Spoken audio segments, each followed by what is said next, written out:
نحمده ونصلي على رسوله الكريم اما بعد فاعوذ بالله من الشيطان الرجيم بسم الله الرحمن الرحيم رب اشرح لي صدري ويسر لي امري واحلل عقدة من لساني يفقهوا قولي۔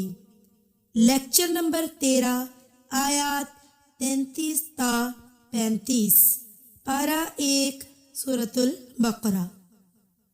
آیت نمبر 33 لفظی وضاحت۔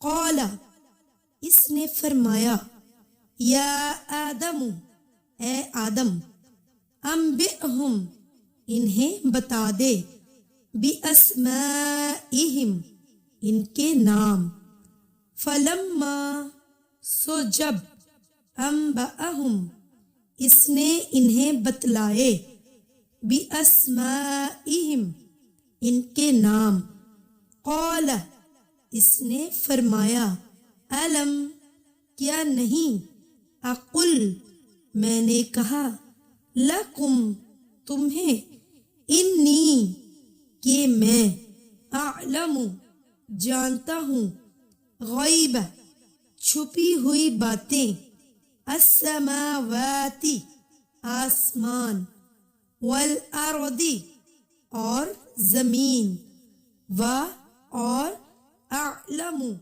میں جانتا ہوں، ما، جو، تبدون، تم ظاہر کرتے ہو، اور ما، جو، کنتم، تم تکتمون، چھپاتے ہو۔ تفسیر آیت 33۔ اللہ تعالیٰ نے فرمایا، اے آدم، اب تم انہیں ان چیزوں کے نام بتاؤ۔ جب اس نے انہیں ان تمام چیزوں کے نام بتا دیے تو اللہ سبحانہ تعالیٰ نے فرمایا کہ کیا میں نے تم سے نہیں کہا تھا؟ کس کو؟ فرشتوں کو، کہ میں جانتا ہوں آسمانوں اور زمینوں کے غیب، اور میں جانتا ہوں جو تم ظاہر کرتے ہو اور جو تم دل میں چھپاتے ہو۔ فرشتوں نے کیا ظاہر کیا تھا؟ اپنی رائے کا اظہار کیا تھا۔ اور دل میں کیا چھپا تھا؟ کہ ہماری عبادت ہی کافی ہے، مزید نئی مخلوق کس لیے؟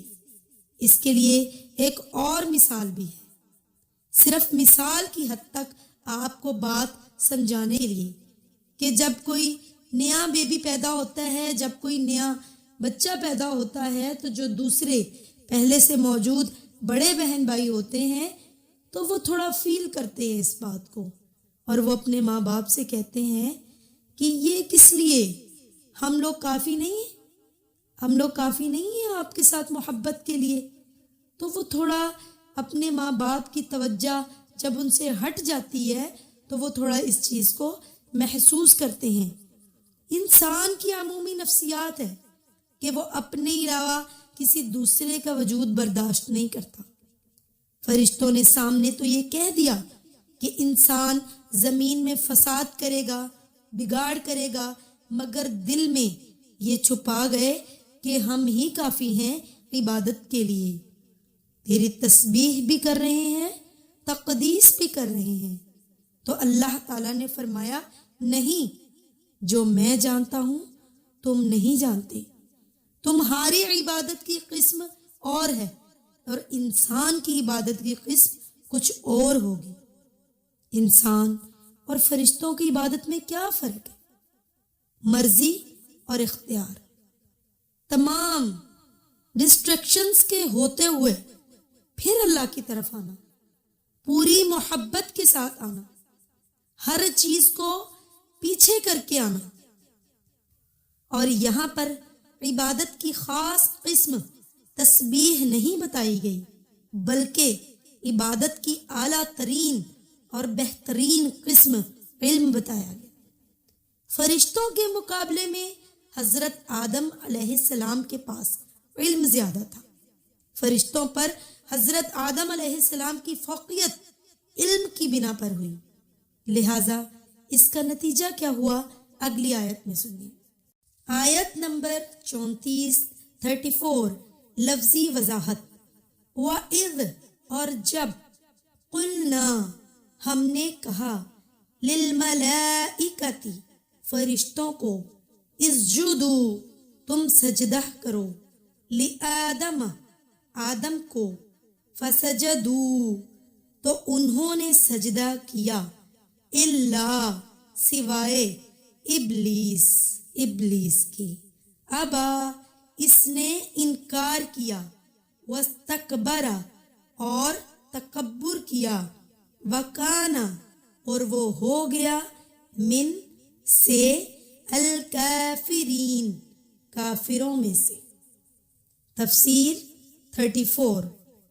جب ہم نے کہا فرشتوں سے کہ آدم کو سجدہ کرو کیونکہ حضرت آدم علیہ السلام کے پاس فرشتوں کے مقابلے میں علم زیادہ تھا، اب فرشتوں کو بتایا جا رہا ہے کہ تمہیں اولاد آدم کی خدمت کرنی ہے، تمہیں اولاد آدم کے لیے کام کرنا ہے، تم ان کے لیے مسخر ہو. فسجدوا پس انہیں سجدہ کرو. ان سب نے سجدہ کیا سوائے ابلیس کی. تمام فرشتوں نے حضرت آدم علیہ السلام کو سجدہ کیا لیکن ابلیس نے انکار کر دیا. واستکبر اور بڑا بننا چاہا اور وہ کافروں میں سے ہو گیا. اس آیت سے میری بہنوں ہمیں کئی باتیں پتہ چلتی ہیں. ایک یہ کہ فرشتے اللہ کا ہر حکم مانتے ہیں خواہ انہیں انسانوں کے آگے جھکنا پڑے. یہاں لوگوں نے بہت سی تعویلیں کی ہیں. کچھ نے کہا ہے کہ یہ جھکنا احتراماً جھکنا تھا، جبکہ کچھ نے کہا یہ سجدہ تعظیمی تھا، مگر یہ ایک سادہ سی بات ہے کہ یہ اللہ کا حکم تھا. تو اللہ سبحانہ تعالیٰ کا ہر حکم بغیر کسی دلیل، بغیر کسی وضاحت کے ماننا، خواہ وہ انسان کو سجدہ کرنے کا حکم ہی کیوں نہ ہو. تو فرشتے دراصل اللہ کی اطاعت کر رہے تھے اور یہی سب سے بڑی عظمت ہے. اس کے مقابلے میں ابلیس جو جنوں کا باپ تھا اس نے سجدہ کرنے سے انکار کر دیا. انکار کی کیا وجہ تھی؟ تکبر. اس نے کہا انا خیر منہ، میں اس سے بہتر ہوں. اس کی تفصیل آگے سورۃ الاعراف میں ملے گی. کیا میں اس کو سجدہ کروں جسے تو نے مٹی سے بنایا؟ نہیں، سوال ہی پیدا نہیں ہوتا. اب سوال یہ پیدا ہوتا ہے کہ ابلیس فرشتوں کے بیچ کہاں سے آ گیا؟ تو وہ اپنی طویل ترین عبادت کی وجہ سے فرشتوں میں شامل ہو چکا تھا.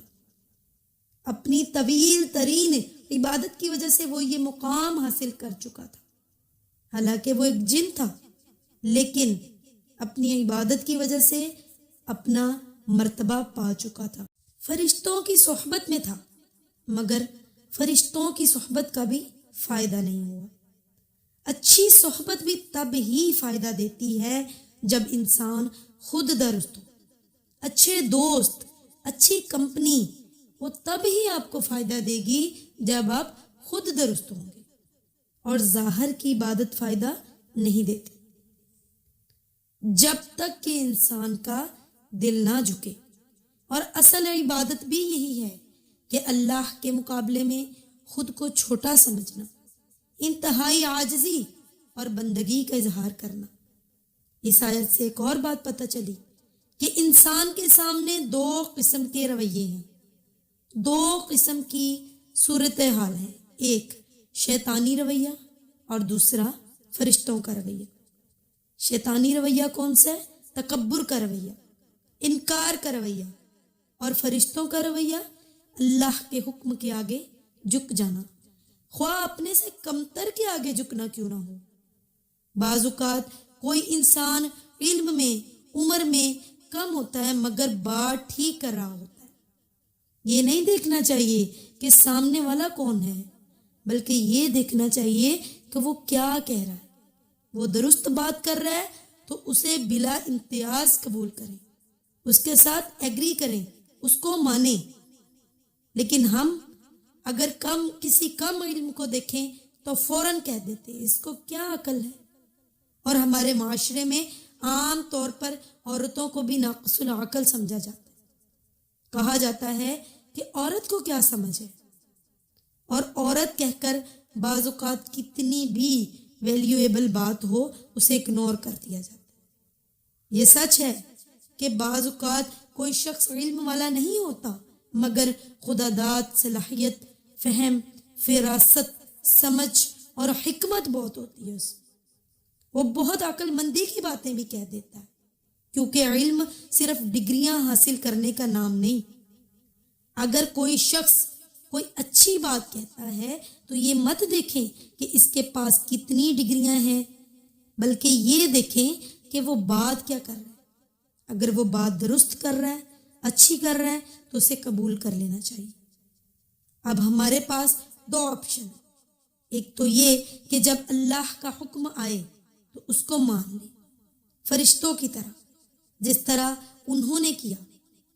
اور ایک شیطان کا رویہ کہ کس طرح اس نے تکبر کا رویہ اپنایا. آیت نمبر 35 لفظی وضاحت. وَقُلْنَا، اور ہم نے کہا، یا آدم، اے آدم، اسکن، تم رہو، انت، تم، وزوجک، اور تمہاری زوجہ، بیوی، الجنت، جنت میں، وَكُلَا، اور کھاؤ، منہا، اس سے، رغدن، بافراغت، حیث، جہاں سے، شئتما، تم چاہو، ولا، اور نہ، تقربا، قریب جانا، ہذہ، اس، الشجرۃ، درخت کے، فتکونا، پس تم ہو جاؤ گے، من، سے، الظالمین، ظالموں میں سے. اب اسی آیت کی تفسیر سن لیجئے. تفسیر 35. اے آدم، اب تم اور تمہاری بیوی جنت میں رہو. اب آدم علیہ السلام کا امتحان شروع ہو رہا ہے. فرشتوں سے بلند مرتبہ حاصل کر لیا.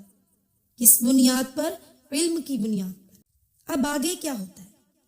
قرآن نے نہیں بتایا کہ وہ کس چیز کا درخت تھا، اور اس کی ضرورت بھی نہیں، کیونکہ اس آیت کو بیان کرنے کا جو مقصد ہے وہ کچھ اور ہے. ورنہ تم ظالموں میں سے شمار ہوگے.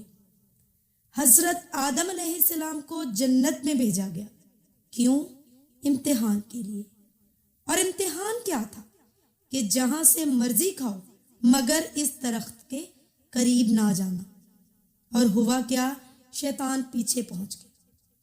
اب کچھ لوگوں کو اعتراض ہے کہ شیطان وہاں کیسے گیا، وہاں پر اس کا جانا کیسے ممکن ہوا؟ تو یہ کوئی اعتراض نہیں، کیونکہ اللہ تعالیٰ کا حکم تھا، وہ پہنچ گیا. شیطان نے ان کو پھسلا دیا. کیسے کیا پتہ نہیں. ان کے دل میں وسوسہ ڈالا، یا شیطان انسان کی شکل میں آ کر سامنے کھڑا ہو گیا.